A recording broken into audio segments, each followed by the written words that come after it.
Hi guys, welcome to my channel AP learning. तो आज हम सीखने वाले हैं।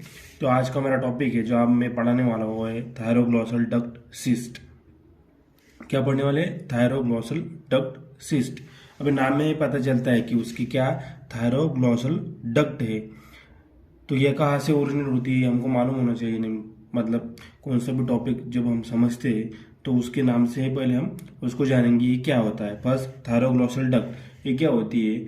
जब इम्ब्रियोनिक डेवलपमेंट, जब फीटल डेवलपमेंट अपने किधर होती है, यूटरस में होती है, तब इसकी ओरिजिन मेडियल प्राइमोर्डियम से होती है। उसका एक मतलब तुम मान लो ये क्या है, अपना प्रिकर्सर है। ठीक है, ये अपना प्रिकर्सर है जिससे थायरोग्लॉसल डक्ट क्या होती है, ओरिजिनेट होती है। उसका जो लोअर पोर्शन है, मान लो ये लोअर पोर्शन है और ये अपर पोर्शन है।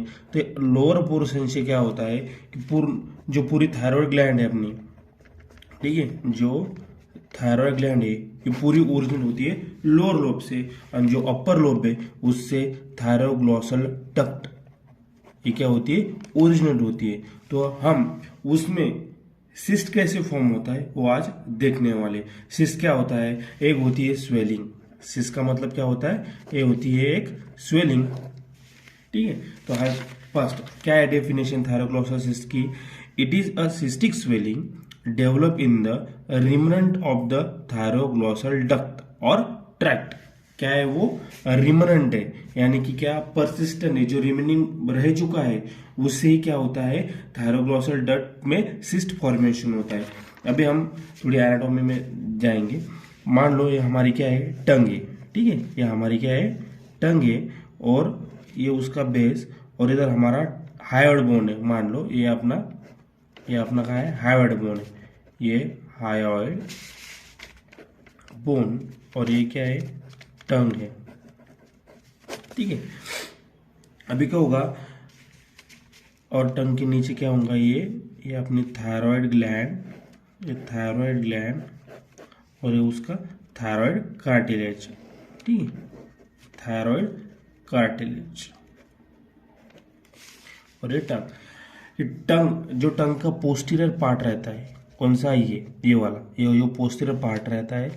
यहाँ पे एक ओपनिंग होती है, हम उसे बोलते हैं फोरामेन सिकम। क्या बोलते हैं? फोरामेन सिकम बोलते हैं।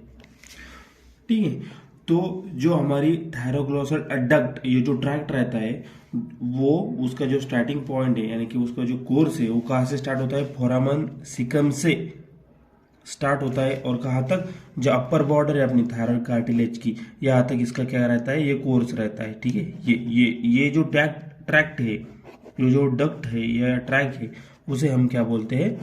थायरोग्लॉसल डक्ट। ठीक है, अभी क्या होता है, जब इम्ब्रियोनिक डेवलपमेंट होती है, जब फीटल डेवलपमेंट होती है, तो क्या होता है, मेजोरिटी जो पोर्शन रहता है डक्ट का वो क्या हो जाता है, डिसअपेयर हो जाता है। मतलब कहाँ से? ये फोरामन सिकम से ये हेडबोन है, यहाँ तक का जो ये पार्ट है डक्ट का, ये डिसअपेयर हो जाता है। लेकिन 0.1% या 0.1% लोगों में या बच्चों में क्या हो जाता है, या हेडबोन से लेके अपर बॉर्डर ऑफ कार्टिलेज, ये जो है ये रह जाता है वैसा ही।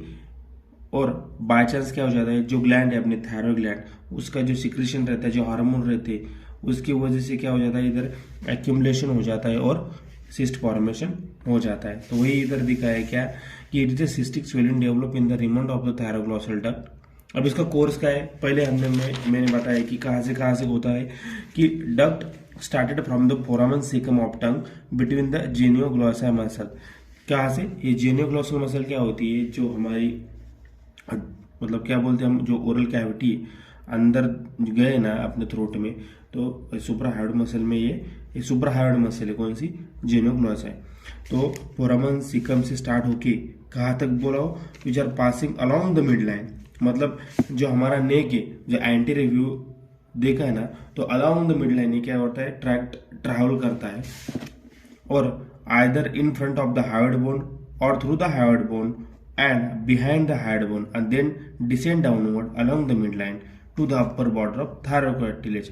वही बात है जो पहले मैंने बताया कि क्या इसका जो स्टार्टिंग पॉइंट है वो कहाँ से होके गुजरता है, फोरामन सिकम से स्टार्ट होके कभी कभी इन फ्रंट भी आ सकता है, बिहाइंड से भी जा सकता है, ऐसे बिहाइंड से भी जा सकता है, इन फ्रंट से भी आ सकता है, और थ्रू द हार्ड बोन से भी ये ट्रैवल कर सकता है। लेकिन in the mid line, in the straight way, anterior view हमने नेक का देखा है ना, तो अलोंग मतलब मिड लाइन से पास होता है ये, तो कहाँ तक, to the upper border of thyroid cartilage, वही हमने यहाँ पढ़ा है।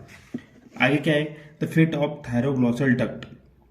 अब फेट क्या होता है मालूम है, जो भी सिस्ट फॉर्मेशन होता है इधर, किस वजह से, जो थायरॉइड ग्लैंड है उसके एक्यूमुलेशन से क्या हो जाता है, इधर सिस्ट फॉर्मेशन हो जाता है। और इसकी जो एग्जैक्ट पोजीशन है वो हेड बोन के ऊपर भी रह सकती है, नीचे भी रह सकती है, बिहाइंड भी रह सकती है, आगे भी रहती है सिस्ट फॉर्मेशन की। लेकिन और मोस्ट कॉमन फीचर हमने देखा है सिस्ट का, तो क्या होता है, स्वेलिंग तो रहती है आगे, लेकिन वो कैसी रहती है, पेनलेस स्वेलिंग रहती है। पेनलेस मतलब आगे ऐसी गार्ड जैसी आ जाती है, लेकिन उसमें क्या है, कोई भी पेन कुछ नहीं होता। ये उसका कॉमन फीचर है सिस्ट का, ठीक है। आगे क्या दिया है फिर, the entire duct is usually disappear except the lower portion which form the isthmus and pyramidal lobe of thyroid gland.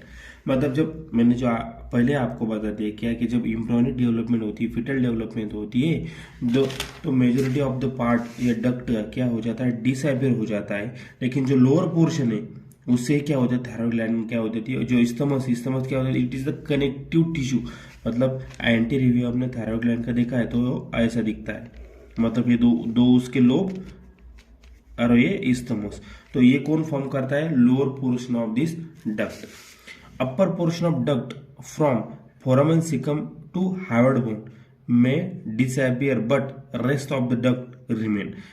मैंने पहले बताया कि क्या होता है, ये फोरामन सिकम से लेके हार्ड बोन तक ये जो डक्ट होती है ये डिसअपियर हो जाती है, लेकिन जो बचती है मतलब हार्ड बोन से लेके अपर बॉर्डर ऑफ कार्टिलेज, तो इसी को हम क्या बोलते हैं, लिवेटर ग्लैंडुली थायरॉइडी। क्या बोलते हैं, लिवेटर ग्लैंडुली थायरॉइडी। ये पॉइंट याद रखना।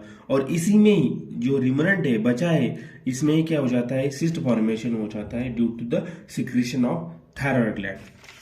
अ पोर्शन ऑफ डक्ट में रिमेन, मतलब कौन सा, levator glandulae thyroideae, which gives rise to the cystic swelling due to the accumulation of secretion of thyroid gland and which is called as a thyroglossal cyst। उसे क्या बोलते हैं हम, इस डक्ट में वो सिस्ट फॉर्मेशन हो रहा है, वो भी किधर, जो रिमन रहता है उसमें, इसीलिए उसे हम थायरोग्लॉसल डक्ट सिस्ट कहते हैं।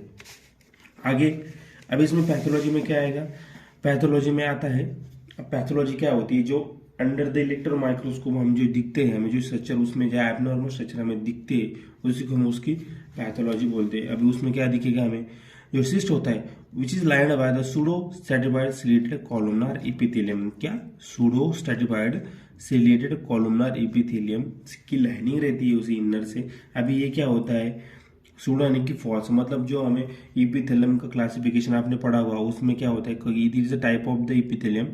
सूडो यानी कि वो फॉल्स, मतलब वो ऐसा अपीयरेंस रहता है उसमें, मतलब वो तो सिलिएटेड रहते हैं, लेकिन कभी कभी वो ऐसे झुके हुए थे, तो हमें क्या लगता है ये स्ट्रैटिफाइड इपिथेलियम, लेकिन वो एक्चुअल में वो नहीं रहते।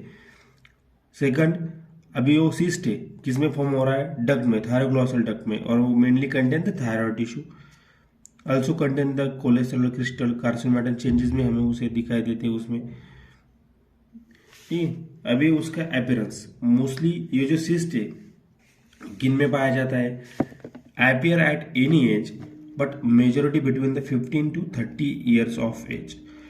जो 15 to 30 years के एज के जो अडल्ट है यानी कि जो यंग है, इनमें मोस्टली कॉमनली पाया जाता है, और उसमें भी फीमेल में, ज़्यादातर फीमेल में दिखाई देता है।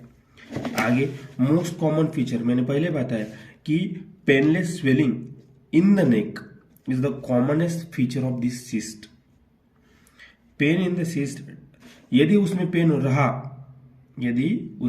रहा तो which is associated with the infection of cyst. Most common symptom क्या है उसमें, पहले उसमें हमें क्या बोलते हैं, पेन नहीं दिखाई देता, पेन खाली स्वेलिंग दिखती है। लेकिन बाय चांस उसमें हमें पेन दिखाई दिया तो इन्फेक्शन के चांसेस हो सकते हैं। उसके बाद लोकेशन कि ये कहाँ होता है। हमने तो देखा कि वो जो हमारी डक्ट है उसमें ही फॉर्म होता है, लेकिन एक्चुअल लोकेशन क्या है उसकी। तो cyst may be develop anywhere along the thyroglossal tract but according to the frequency it is found in. अभी क्या होता है, मैंने आपको पहले ये बताया क्या कि जो हमारा ट्रैक्ट है वो कहाँ से होके गुजरता है, फोरामन सीकम से स्टार्ट होता है तो अपर बॉर्डर थायरोग्लॉटिस, लेकिन फोरामन सीकम से जो फोरामन सीकम और हायोइड बोन इनके बीच में जो डक्ट होती है वो एम्ब्रियोनिक डेवलपमेंट के टाइम पे वो डिसअपियर हो जाती है, लेकिन बचती कौन सी, खाली हायोइड बोन से यहाँ तक बचती है। तो वो कहाँ फॉर्म होता है, पहला दिया है सब हायोइड पोजीशन, मतलब हायोइड बोन के नीचे भी फॉर्म हो सकता है, हायोइड बोन के ऊपर भी फॉर्म हो सकता है। जो थायराइड कार्टिलेज का रीजन है मतलब ये यहाँ भी फॉर्म हो सकता है। क्रिकेट कार्टिलेज रहता है इधर नीचे, इधर भी फॉर्म हो सकता है।